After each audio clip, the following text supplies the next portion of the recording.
I soon discovered that performing well in school was not only a way of winning prizes in terms of cash and books and other gifts, it was also the means of putting myself in a position of power. Academic merit was the only criterion for appointing class prefects. So by the time I got to Form 2 in secondary school, I was class prefect. I was the smartest student in class. Being the smartest overall student meant that you had to work hard in every subject to have the highest cumulative average at the end of the year. So I had no discrimination between mathematics and history, physics and literature, religious studies, and even food and nutrition. I was an all-round student. This put me in a unique position. Other students came to me for help to help them with their academic work. I also made many friends who were hoping that their friendship with me would help me to have mercy on them when it came to maybe writing their names down on the list of noisemakers. You can imagine early secondary school. And more importantly, supervising manual labor.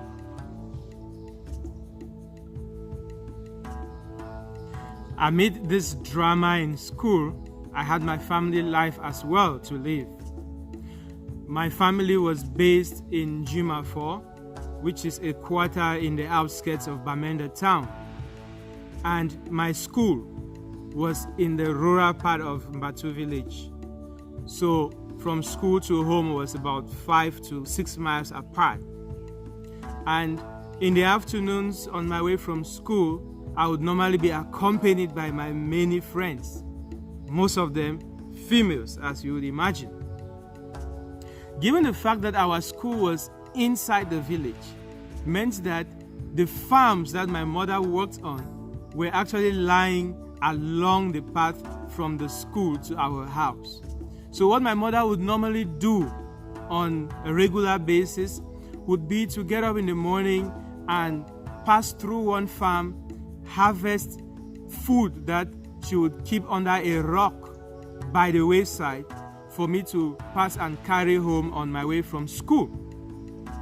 Behold, I did not know how I would break away from this jovial and beautiful crowd and go and carry a bag of potatoes or corn or cassava on my head with my school bag hanging on my back.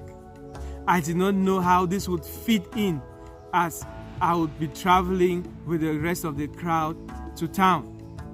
So what I would normally do would be to bypass those bags, go to town, change into my housewares, allow all the crowds from school to pass, and then I would take a marathon back into the village to carry this foodstuff and then trek back home. That is how I lived life in those days. The other day, I was sharing this experience in one of my class forums on social media. And these very women that I used to be shy and ashamed and timid with laughed. They said, "Godfrey, we would have helped you to carry those bags. Who told you that with our beautiful faces and maybe uniforms that were newer than yours, who told you that we didn't have farms as well? We simply came from different villages, so you were not seeing our own farms." We laughed over it. And yes, we could share these experiences and laugh over them because through our struggles, each of us has become a somebody today. In fact, the things that some of us went through to complete our secondary school education, when we narrate them now to our students or our children, they think that we are telling lies. The stories are too fantastic even to be found in their storybooks. Yes, my own students have told me that some of my stories are not real. And the only thing I promise them is, if only your fathers and mothers, who happen to be the older generation before me, my elder brothers and sisters, if they were kind enough to narrate their own stories to you, then you will understand that mine are nothing. Yes, life has become so easy. At one click, you can watch a video. At one click, you can buy something. With one click, you can even date somebody. People no longer want to go to church because with one click, they can watch a sermon and they feel that they are worshiping. Life has become so easy that the human faculties are now asleep. In biology, the concept of atrophy says that any muscle that you do not use, you lose. That is why when you see somebody who has stayed on a hospital bed, maybe due to an accident, someone who has stayed on a hospital bed for very long, when that person gets up, you can actually notice that their muscle mass has reduced because of lack of use. When many people are discharged from the hospital, they have to be re-educated on how to use their limbs because those limbs have atrophied because of lack of use. Easy life is not a plus of civilization. It is a curse. We will address this in other episodes, but what I want us to take home today is this experience that I had when I was sharing these childhood stories with my classmates who are now all married people with children, successful career people, successful business people, and so on.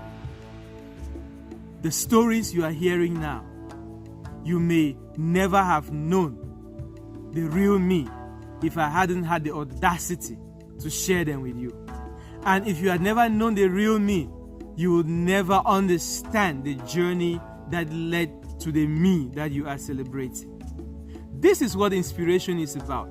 It's about revealing the journey so that other people can find the strength and the inspiration to undertake their own journey.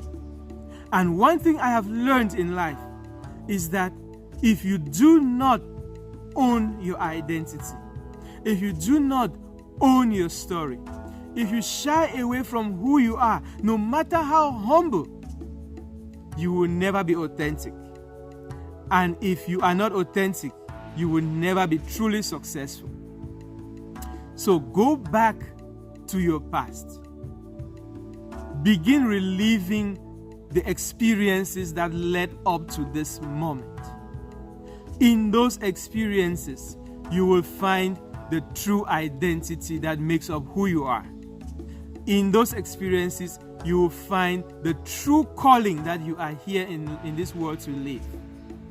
By being authentic, you will find a magic secret that you can inject into everything you do, and that will set you apart in this world.